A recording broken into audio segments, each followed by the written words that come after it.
Hello good morning लसफिया पर्ला सम्पूर्ण साथीहरूलाई। अहिले हामी हाम्रो देश नेपाल विषम परिस्थितिमा गुज्रिरहेको छ। देश रोइरहेको छ।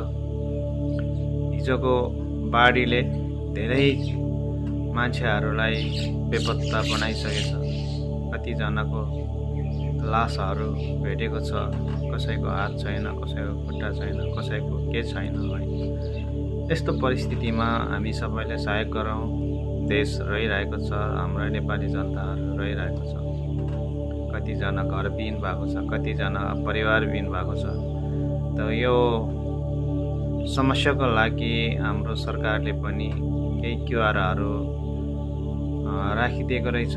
यो क्युआरहरू मैले पनि स्क्रिनमा राखिदिएको छु। सबैजनाले सकेको सहयोग गरौँ। सबै हामीले गरेको सहयोगले कसै न केही त राहत होला।